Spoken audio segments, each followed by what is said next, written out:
sabba devata sabba buddhanubhavena sada satte bhavantu no bhavatu sabba mangalam rakkantu sabba devata sabba dhammanubhavena sada satte bhavantu no bhavatu sabba mangalam rakkantu. Bhante Dhammawansha. Thank you, Doctor. Inviting me. Thank you, all of you. Let us start with our spiritual discussion, short meditation on loving kindness. Just sit comfortably.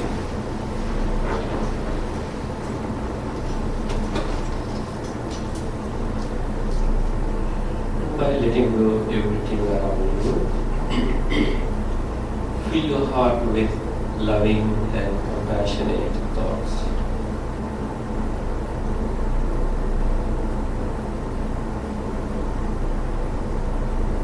And relax your body completely,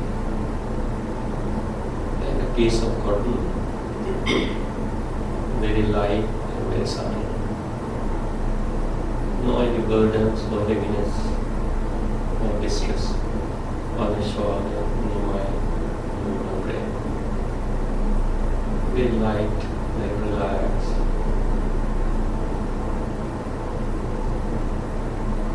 And then highly appreciate your life, your body and the mind. You consider this body as a temple. It's a very rare opportunity, very rare human existence. You receive because of previous life, many good karma you've done. As a result, it's a cause and effect. You have this beautiful, wonderful, precious human life. Your body, highly appreciated. And highly appreciated your mind, no matter what. Your beautiful mind. And then, with happy mind, happy face, think these loving thoughts over and over again. May I be well, happy, healthy, calm, and peaceful.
about mindfulness. Mindfulness. You already heard and familiar with this word, yeah? Mindfulness. Mind, alertness. Now, first we need to know, you already know, what is mindfulness?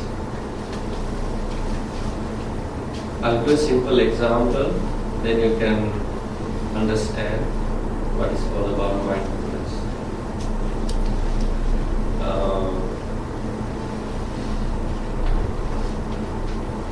Very young, beautiful woman, decorated so beautiful, and holding big oil jar, very big, full of oil jar.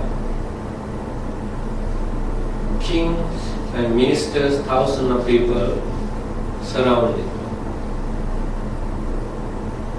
Road is full of slippery. This young lady should take that full of oil jar on her head on the slippery road. Understand? Thousands of people watching her. She should not drop any oil from her jar.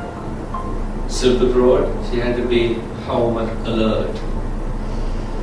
That's the Buddha gave example of mindfulness.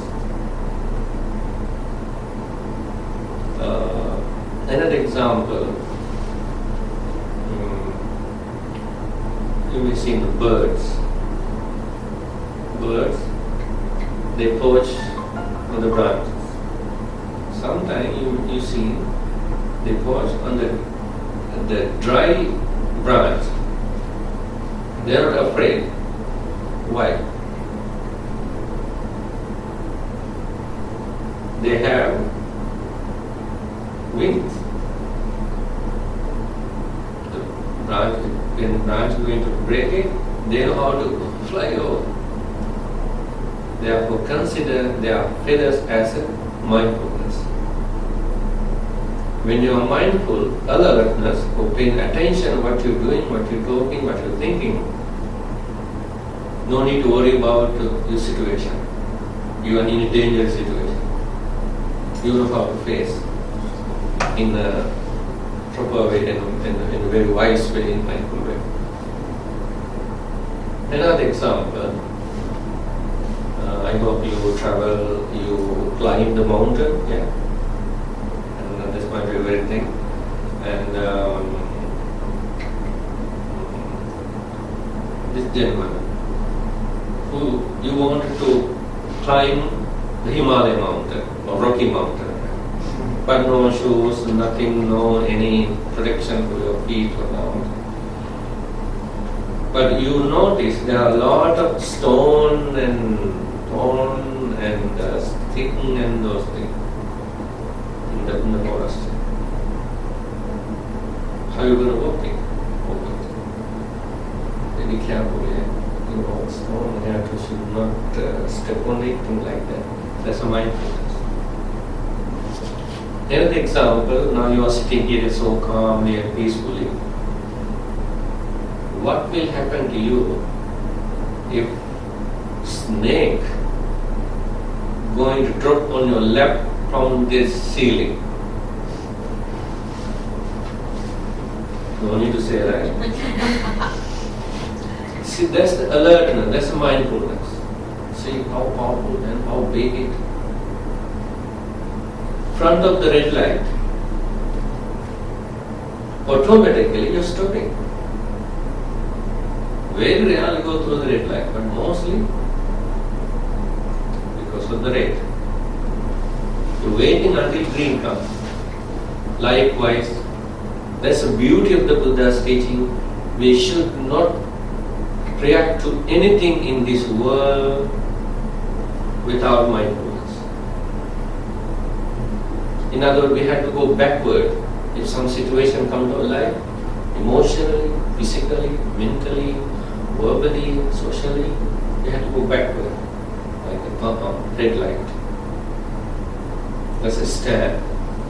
With that device, that moment, don't say anything, don't talk. Just keep silence and stand like a stone or tree. Even don't move. That way, you have a beautiful moment to respond or react to the situation. But unfortunately, what we are doing, if something happening, we jumping because of the ego, because of the foolishness, because of the negative emotions. But it becomes more worse and trouble. You are driving. How about your brake in your car? You okay? No problem. No. If any other problem, the engine or the no four wheel, but make sure brake. I can see even 100%, almost 100% cars, vehicles have brake. Without brake, impossible to drive. You can drive, but dangerous. Same way, without mindfulness, life is dangerous. Dangerous. Without mindfulness. Therefore, we have to have mindfulness break all the time.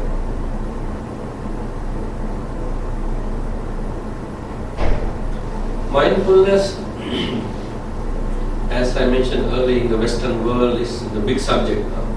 Mindfulness, meditation, and yoga, those kind of things. See, Buddha taught this mindfulness in this teaching, beginning, the middle of the teaching, and end of the teaching. 100%. Full of mindfulness, Buddha's teaching. And full of happiness in Buddha's teaching. If this mindfulness didn't work, didn't help for our life, then it would come all the way 2,500 years up to now. Nowadays, people more and more talking mindfulness than ever before.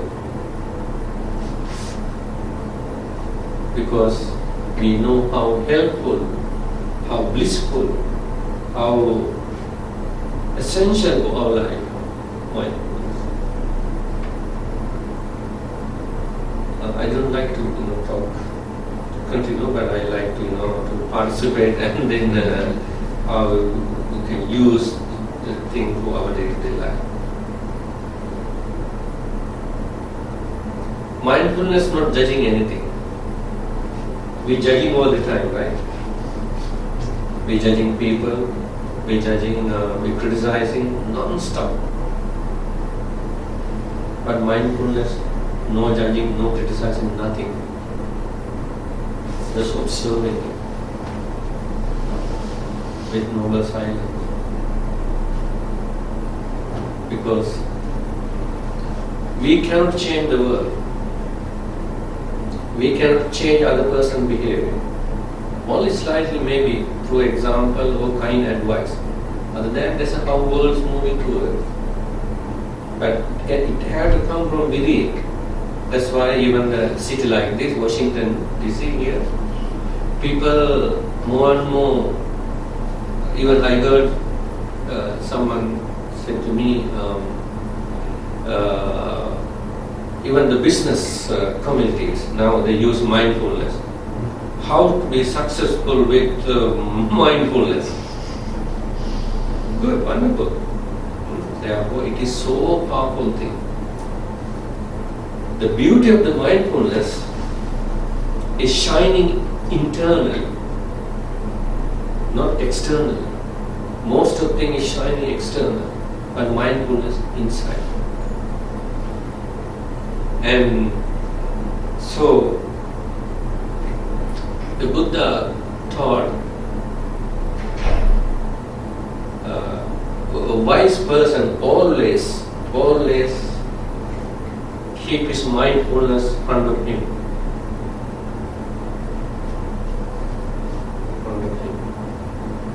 Now, for example, friend lady here. I know you don't get upset or angry. Mostly you are smiling all the time, and you too smiling nice. If she gets upset or she has an angry face toward you, you're going to show same thing, right? Mostly. That's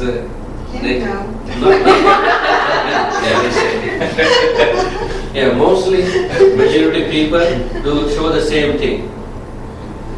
You have to think, oh, now she is in the red light. Maybe she angry. Many reasons, because she's hungry, or chemical imbalance, or stress, or worry. Maybe that is her personality. Yeah, well, I don't want to put down my beautiful mind because of her personality, her face. That's a wise thing. That's mindfulness. Jumping instead. In other words, no reaction whatsoever for anything. We are reacting because of the ego, because of the foolishness, ignorance, and so forth. Yeah. So there are some people who are looking for that connection, in the sense if she is upset, for example, then they might want someone to also be upset with them. So they have a companion in upsetness, if you will. So by maintaining a state of mindfulness, how, in a sense, can that show as not being ignorant towards your friends? Okay, first of all, what we are looking in our life, what we are looking, Shanika, what we are looking for our life. A sense of happiness. Yes. Ask from the 8 billion population what you are looking for. After success, business and everything, happiness, inner peace. If you are looking real inner peace and calmness, inner beauty, inner strength, you should not react. You reacting means you feeling. That's a mundane nature. People like to, it's happening forever. But if you're wise enough or looking long-term happiness, it will let go. So that's her karma. I don't need to involve it. I don't want to fuel it. That's she should take care of it. I mean, you can talk, yes, but with avoiding anger and fear. You can talk. Avoid anger. Then you can speak with them. Again, go back to the red light example. Red light, you're stopping until when? Green comes. Likewise, it is not ignorance. Just wait, go backward a little bit until she becomes green. Green means she calm. Why? Because you are not reacting. See? You are not reacting. You are just standing in noble silence. This is similar to a concept in Taiji, which I think most listeners has done. Perhaps you have done Taiji as well. When someone, for example, pushes towards you, you obviously do not resist, because you give them something to push against, which in essence is an opportunity for them to be in control. So as opposed to that, it's a constant movement together with the person until they are either off balance or they release their tension. It's very interesting. Yeah, I mean, easy thing to react to. Very easy thing, very fun thing. You may heard they are saying, patience, very beginning, very bitter, but the end, very sweet. Impatience, very beginning, very sweet, but the end, very bitter. You cannot sleep, there are thousands of negative side effects. And also you may heard about Mahatma Gandhi's statement, the Western saying, eye for eye, eye for eye. But Mahatma Gandhi said, eye for eye means both going to be blind, not one side, both. Eye to eye, both going to be blind. Same thing, the reaction. And you can look wisely, oh, she's wonderful. She, as we discussed very early, she's testing my patience, my courageous, my loving kindness. Say verbally, oh, thank you, it's wonderful teaching. I mean, people cannot say because of the ego. No, they think mindful. If you won't react to her, while she blaming or looking angrily, just say, oh, okay. I'll give one example. Our teacher, our master, he never touched a phone. I mean, this is 1980. Those did not this phone, only the big phone. But only he picking up if someone talking nastily, because my teacher sometime he was a AA advisor, for animals, and some other, the similar kind of organization. One day, one guy called from one side. This is drinking society president. Not the water, okay? Sir, if you're not drinking, you better keep quiet. Something like that. My teacher never react to even one word. But so compassionate, so lovingly, how are you reacting? Sometimes 30 minutes. Even he talking very roughly, but he never lost his loving kindness. Never. Now that guy is so tired because no reaction from this side. Before he hang up the phone, my teacher going to say, may you be well, happy and peaceful. Who can stand? I know personally those people come to see later our teacher. Say, I'm so sorry, I'm the guy who took over the phone. I cannot eat, I cannot stand, I'm so sorry. But he never asked, it's okay, sit down. And give you some food and talking nicely and give you food something. See, beauty in reaction. Yeah, I mean, you can enjoy temporary, you can win with her, but long term, before you go to home, before you go to your bed, why I get upset? But if you didn't react, you can sleep well. Wonderful. That bitter moment I never reacted to her.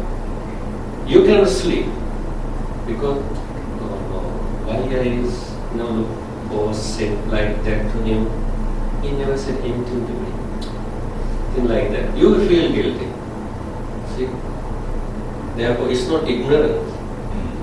It's avoiding conflict, avoiding difficulties from both sides. So, if you have questions, please feel free. So, in the workplace, in the poem, one of the things that I truly follow and believe is that better than a reaction is a response is essentially a trained reaction. It's an observance of the reaction over many times and reoccurrences that you understand how it manifests. So how can those who are new to mindfulness begin to train their reactions in the workplace or in the home or any setting? Just an example today. Example. That's only thing, example. That's my teachers. They never blame me. Sometimes like they have a little teenage little monk. I mean, they have the robot, they jump in, they are, and it's very common, they are not enlightened. But my teacher noticing who did, but he never pointed out he did something. But he said generally, a example. And easily we correct one. Therefore my suggestion for that? Example. See, they have, the animal crab goes sideways, and mother, father crab goes sideways. The baby crab also going same way. Yeah, they're not going straight; they go same way. Likewise, when we example as we can, I think they will fix that situation. That's all. I mean, again, it's going to be very bitter, but for long term, they will learn something. Or maybe they are not ready to accept the situation. That's all right. But at least you can be happy. You did your duty as a good human being. I have a follow-on question. So let's say my friend who is a colleague friend, is upset about something, and they want to share that with me, and so the natural reaction is to commiserate. The natural reaction is let's say the boss came and gave them an unreasonable amount of work, and now they didn't anticipate it, and they don't think it's right, and and so we both, complain. And then at the end of the complaining, we feel good, and then we go forward. Okay. But is that not? I mean, it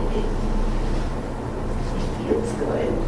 You know what I'm saying? I think that's the question. I feel like I don't exactly know. I mean, with somebody who I don't like, I feel like being and stepping back is more easy.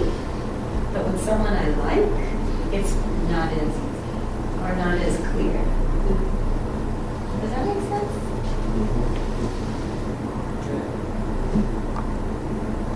I mean, whatever you're comfortable, even there's no mindfulness, whatever you're comfortable, make joy, that's fine too. That's because that's what we all are looking for. Yeah.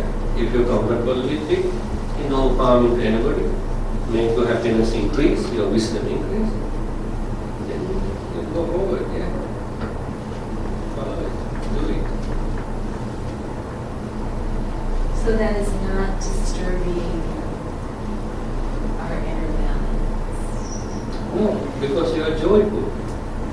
See? Okay. Joy. It's interesting because I think I would have the opposite reaction to that, because if someone is there, I believe there's a difference between someone expressing their complaints or concerns to me and then maybe temporarily agreeing with them, helping to find a solution. But if you're constantly complaining about this one issue, it actually drains on you. Like the negative just stays there that way. So, I guess I would use mindfulness to sort of push that back. Like the first time or the second time, it's okay, but after a while, you need to find a solution to help you alleviate sort of this negativity that's coming from the other person. And sometimes you have to be aware of that yourself. If you're going to another person, yes, it's very good to express yourself, to release those emotions, especially if the other person can help you. But if you're doing it over and over again, you're kind of giving that power to that negativity as well. So I believe you would use mindfulness in order to go back to the red light, or just train your mind to go somewhere else, think of something happy, and usually you will be happier that way. I will add in some little story for that. She mentioned. You can do the mindfulness, of course. That may be backward. But you can speak out too to the person, but as I mentioned earlier, by avoiding anger. Yes. By avoiding anger. There was a story, come to Buddha, ascetic yogi who practiced asceticism in the Himalaya. what he practiced, full of loving kindness, loving heart, loving kindness. That's we practice. May I be well, happy, very calm and peaceful, like me, may all living beings be well happy. His energy, his aura circulating all Himalaya areas, and even the plant and trees can feel it, this energy. One cobra, he was so close to the yogi, he thought, oh, I feel good energy, maybe I can stay with him. I'm hanging with him. He also practiced loving kindness. A few years later, the group of people who came from the valley to the mountain to get firewood. In Asia, people firewood, tied up and come home. And then they all make firewood and tied up with a rope. But one person didn't have a rope. At least something like a rope. They pick up it, tied up, hold it, and went home.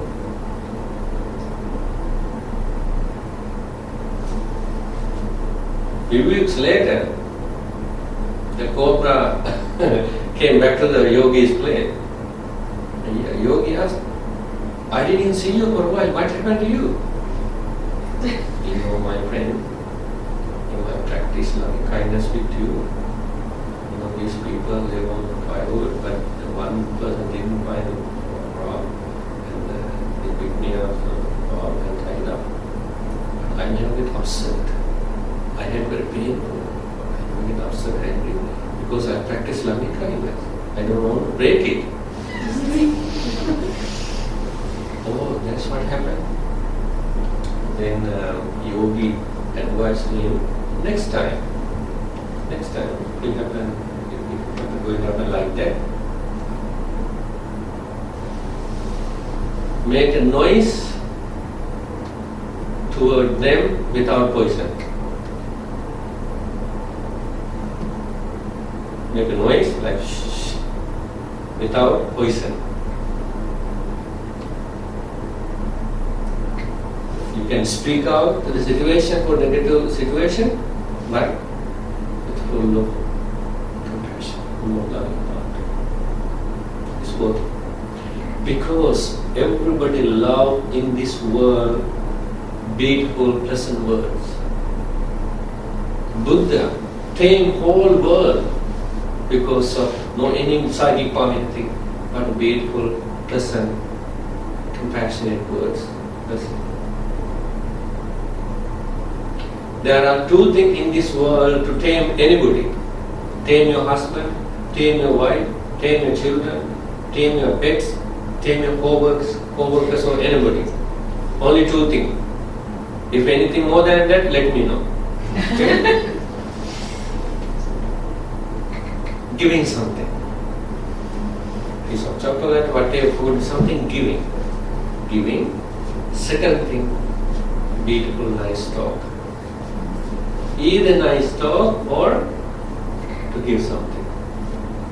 To tame anybody. Tell me anything besides that. Anything can you add to tame anybody? But they all included to these two categories. Tame your children. You're giving something, yeah? Tame your pets. Some little thing. See, I have two dogs in my forest monastery in my country, Suki and Sudamali. And I go once a year. Sudamali just sitting there, oh, what happened? Suki, the Doberman, she just smiling like that. Sometimes I notice, I want to practice with them, I ignore them. With my loving, compassionate heart, but ignore, no talk, nothing. Oh, they're sad. They can feel it. Therefore, Again, think about this wonderful, wonderful, important thing is to tame or to make situation easy. Two things: either give something, piece of chocolate or something, some gift, or nice talk. There's only two ways to tame anybody in this world. Because words are powerful. So when I see patients in the clinic, one of the most powerful things that I've been told that I can provide for patients is listening. Yes. Because most people, when they're in pain, the first thing they want is to be listened to. Because they don't have, whether it's an angry conversation or a happy conversation, they don't find an outlet for them to have the conversation. So by opening the space, I guess that's also giving them ears and giving them time. So I guess that would fall into that category as opposed to a third one. No, yes, that's true. I will tell you one story. It happened to me a few months ago. One lady called me around 10:30 morning over the phone. I felt, she screaming, very angry. She asked, "Is this Buddhist center?" I think, yes. "Can I talk any Buddhist?" I think, yes. "Can I come now?" I set up down 1 o'clock. The lady, American lady. She came on 1 o'clock. Mostly I'm sitting on the floor. I give cushion over, she said. Look very ferocious, look very doubt and uncertainty in her face. She only 41 years old, she told me, but she looks 70. Clinical and taking every day a lot of medicine. She told me since she was 5 years old, self-anger. Angry herself since she was 5 years old. That means 35, 36 years old. Non-stop she told me. And she hated herself, she hated the world. She told me, "Sir, I have 2 animals, my cat and dog. That's I love. Not myself, not to the world, but my cat and dog. If you can take care of my 2 animals, I'm going to take my life today." That she told me. I listened to her, as you said, 1 hour 35 minutes. I listened to her. With my full of compassionate, loving heart, I listened to her 1 hour 35 minutes. After listening to her, I asked her, "Ma'am, do you like to change the pattern, this lifestyle?" She said, "Why not?" I said, "Okay, if you want to change, now all the way up to now you developed, cultivated, practice only self-hatred. From now on, you need to develop self-love." See, what is self-love? Even she didn't learn about it. That's the most beautiful thing in the Buddha's teaching, self-love. Buddha used word one sutra or discourse, Mata Ayataniyam Buddha. Mother who has only one child, protecting his child like her own eye. Likewise, you need to embrace yourself. Your name is Shanika. You have to embrace yourself. "Oh, my name is Shanika. How wonderful human being I am. How wonderful to be as a human being. So much good qualities in my life. Like appreciate it. Embrace it." That's I told. Embrace yourself. Highly appreciate your life, no matter what. If you want to see the beauty of the world, if you want to see to live happy, peaceful, beautiful life. And then after I said to her, I heard she said like a mantra, self-love, self-love, self-love, self-love, self-love. And then she left. She came every Sunday evening, non-stop, 3 months for my meditation class Sunday evening. 3 months later, I saw her happy tears. It was serene her face. I was happy more than her. She told me, no need any more medication, she can sleep well. But only one thing, sir, she planned before to move to Wichita Falls in Texas. She moved there. I hope still she practices.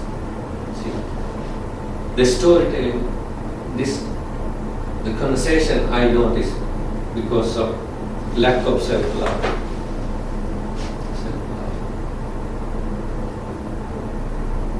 Love, self-love. If Buddha didn't have self-love, we didn't have teaching, no Buddha. He cultivated because self-love.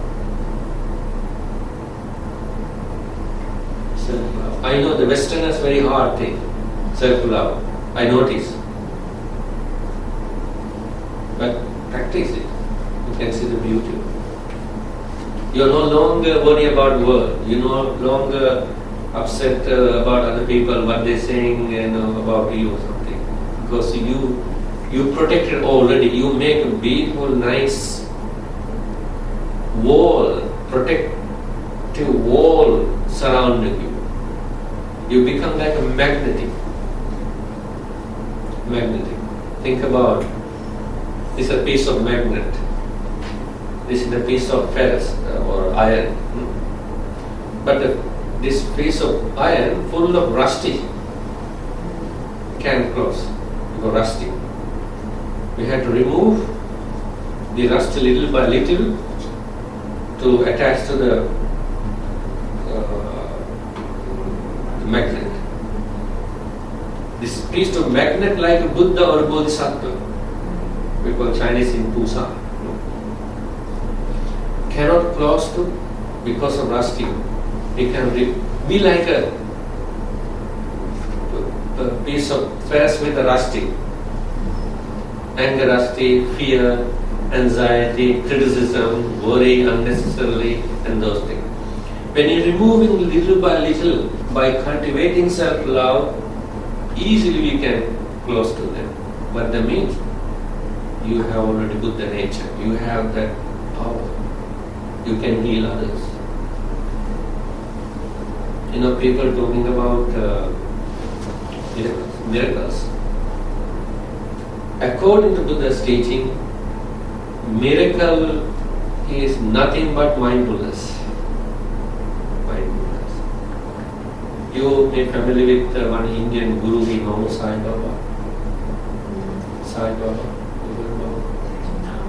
Sai Baba. And he's organization worldwide.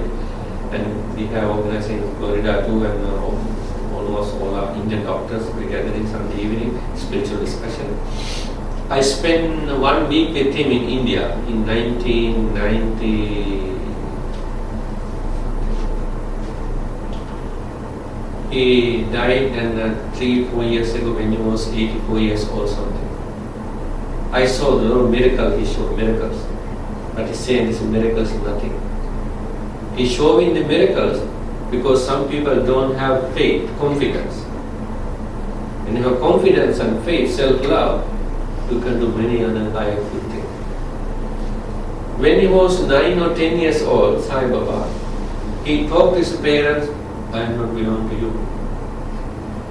He left the house. He went to Himalaya. He meditated on light. I noticed him on that 1 week, around 15,000 people in Bangalore. 15,000 people is like one person. Noble silence. He coming through the people like a cloud. He showed me like that.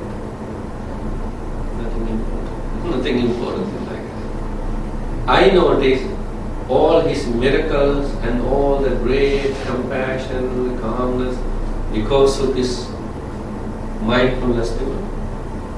Therefore, remember, think about miracles mean nothing but mindfulness. When you are mindful, miracle will appear to you.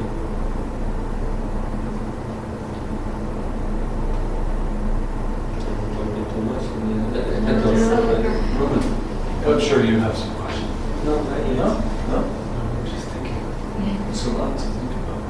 I have a question actually. Is there a connection between mindfulness and focusing on the divine within you? You can use your mindfulness to focus divine energy. Okay. That's how it works. Mindfulness just complete separate thing, but you can use that tool, that power, to tame or stay with anybody or anything in this universe. For example, you have a friend in Peking or Shanghai, for example, but you cannot go within 1 hour so. But you can lovingly, mindfully, you can create it where you live. You can think about friend or the area or something. All of a sudden you can get a phone call or a message, anything, because the power of mindfulness. Power of mindfulness. One example, many things happened to me. One thing I will tell you, 6-7 years ago, Bhante, who stayed in my monastery, but he left England before me, and more than 25 years we didn't meet each other, no connection whatsoever. One day I had a dream, because I think very friendly way. He's a very good teacher, Paul. One day I had a dream about him. I saw him in the dream. Next morning I had an email from him after 26 years later. And he lived in the UK, and he sent me email address, phone number. I called right away from Florida. Wow, Bhante, what happened? Last night I had a dream about you. I have an email from you after 26 years. He's simply saying, oh, that's mind power. He said, everything. But we should not doubt anything. You need to trust yourself. You need to focus yourself. You have to embrace yourself as a little Buddha, little Buddha. That's all. We talking about sophisticated thing in the world, yeah, sophisticated thing. On today flight saying, and please, if you have any 7 phone something like that. Please return, or please let us know something. Anyway, we're talking all this sophisticated in this universe. Who created this sophisticated thing? Who created? God or Buddha? No, but human mind. Therefore, I can say sophisticated thing is not the thing, but we have to say sophisticated mind. Sophisticated mind. And then we mentioned earlier that mindfulness is not just the mind, it's the entire body has to be paying attention. Oh yeah. It's not just the mind. Because I think that is a source of confusion for me that creates then this real pressure cooker in my head to pay attention. But when I think, I just have to entirely focus mind and body. Oh yeah. Completely. Yes. Now I'm touching this cup on my hand. Mindful. Of course, right now I have very good mindful, because your attention, my attention, I'm saying something. Yeah. Mindfulness. And I think someone told me this talk going to be like mindfulness in busy life. My first question, what is busy life? Why busy? Yeah. See, we already born in this world. What's the answer to that? No answer. No answer. Because we are busy because other people are busy. We born already to this world. We don't have nowhere to go, right? Do you have anywhere to go in this world? No. Nowhere. We have hanging here and we can't until we leave. Therefore, first thing you have to find what is your priority. Make your life happy, simple, easy and relaxed. Or just follow what other people are doing. Why? Therefore, even you are busy, be mindful with you're busy. That's it. When you're busy, oh right now I'm busy. See? Mindfulness. When you're lazy, right now I'm lazy. Right now I'm angry. That's all. There's no judging, no comparison, no competition, nothing. No criticizing either. Just think, right now I'm happy. Right now I'm talking. Right now I'm eating. Right now I'm traveling or something. That's all. Ever about what you're doing. Not more than that. Therefore, no need to say mindfulness is a busy life. Just think when you're busy. Mindful but busy. Right now I'm busy. See? Then you recognizing it. You're busy. So in mindfulness is not necessarily a new practice, but it is new to modern society. It's all over the news, people want to do it, they put it into the workplace. So why do you think that it has this sudden boom of mindfulness over the last 10 years or so? Good question. Few reasons. The Buddha's own word in Pali language called Dukkhopanishasaddha. Now here, majority of people, the ladies, 3 of them, only 2 men. You can see even many spiritual centers in synagogue and churches, mostly ladies here. Why is that? Why more female than men? More suffering than male. Childbirth, responsibility.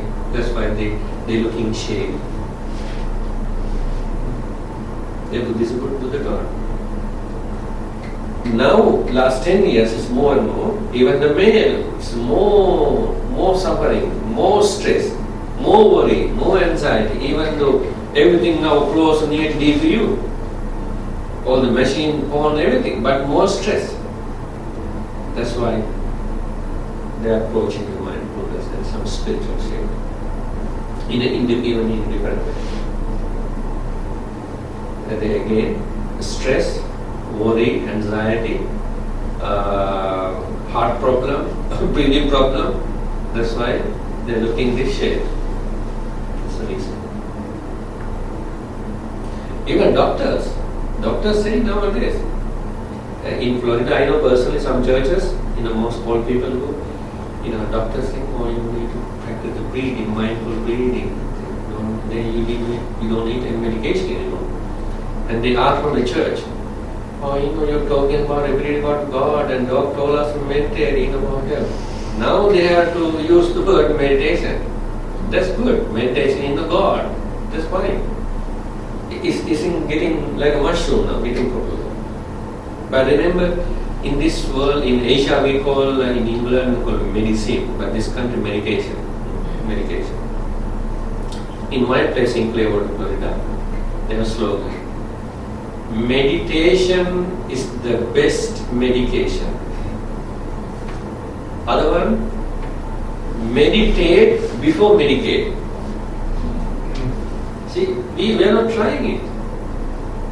You pay money, everything, doctor gives something, easy. No, then no makes sense we have mind and heart. We have to use it. Buddha used it. Why we cannot use it?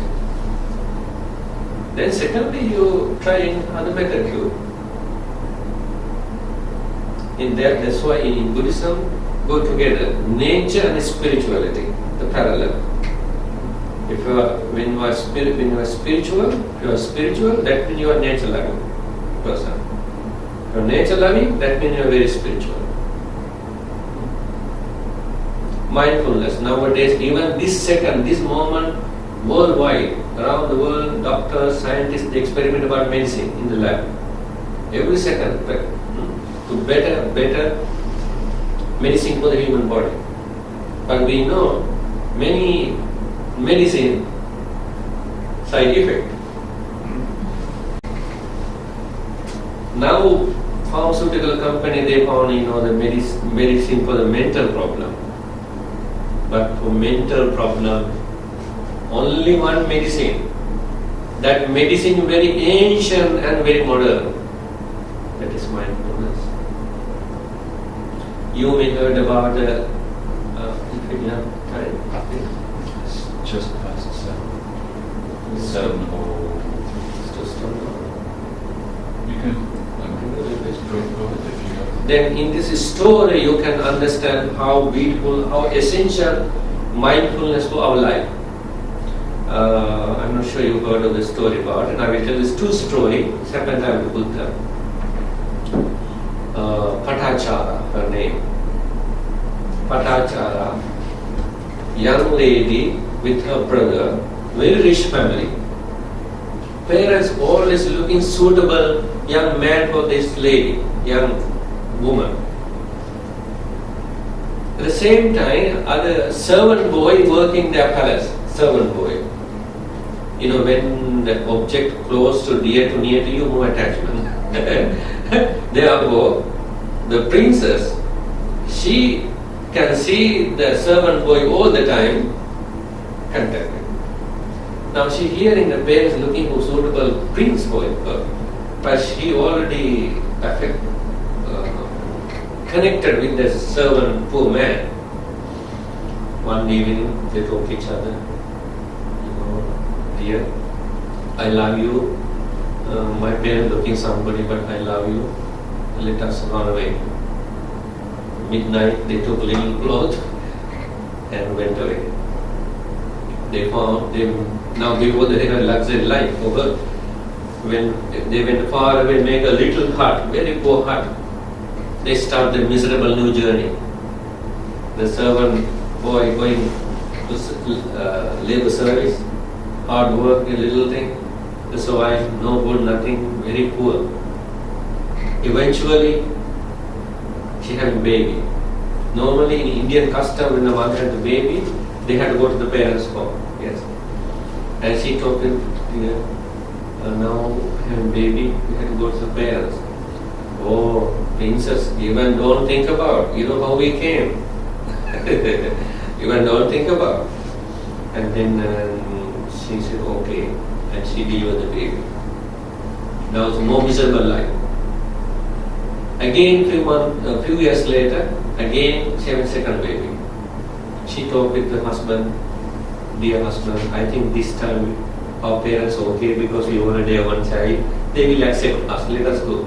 Husband agreed, okay dear, let us go. And they took a little food on the way. The little boy can walk and she, the baby, waiting in her womb. Husband, they all, three of them walking together. To go to the city to meet his parents.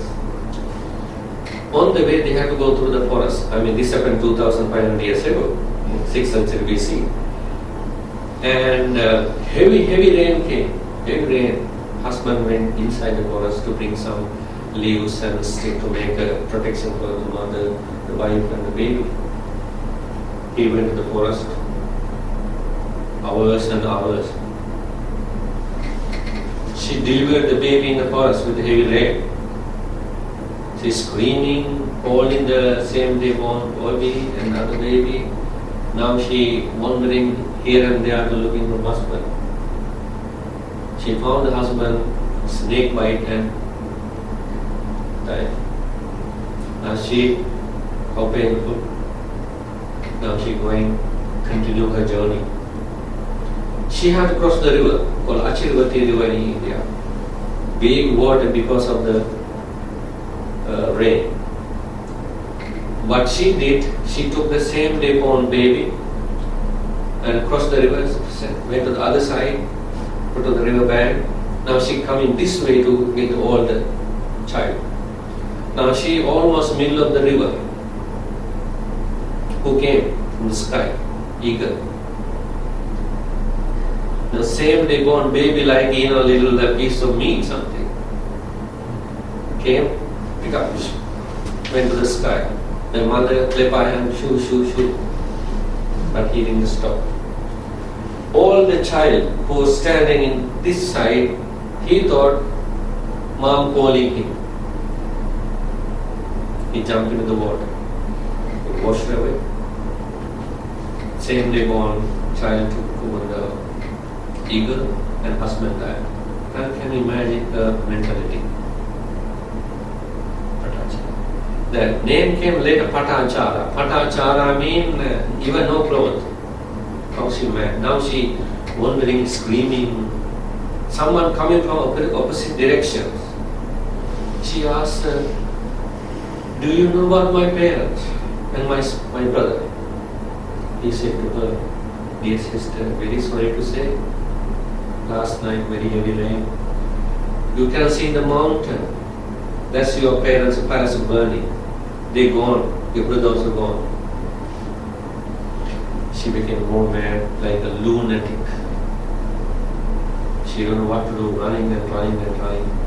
Fortunately, that evening, Buddha giving teaching to the disciple with beautiful, wise words. She stopped some reason. She heard the Buddha's beautiful voice. Someone gave some cloth to cover her body. Buddha used only two words. Because Buddha knew he can read two words. What are the two words? Be mindful, sister. That's it. Be mindful, sister. If something happened to today in this city, what are you going to say? You're not going to say be mindful, that's okay, right? Oh, what happened there? What happened there? A lot of questions. More trouble.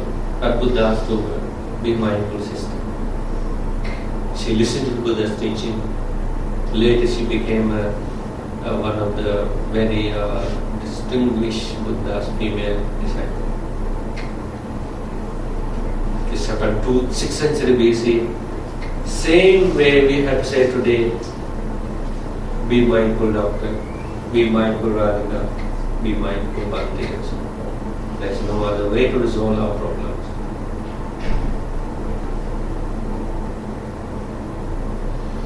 Let's stop. About mindfulness. See? Think of yourself. Be mindful, Sharika. Be mindful. Just think something. Yeah. When your situation comes. Talk to your mindfulness. If anything comes to your mind, for example, like anger or something, oh, hello, my dear anger, I can see you. When we're looking with mindfulness, our emotional situation or any other situation, they're very tiny, tiny guys.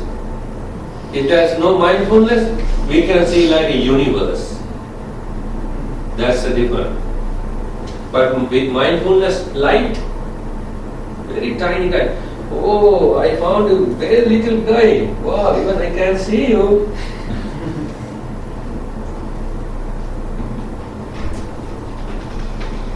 Yes, it's all is very simple and it is in that way nothing going to be important. Nothing special, nothing important. Why? Because of the mindfulness light.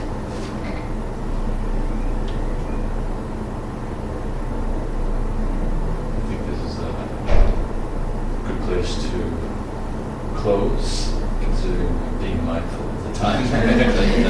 It's past 7 o'clock, so if you have any remaining questions, then you can either ask him after we close, or you can send them to me, I can pass them on, or you can send them directly to Bhante.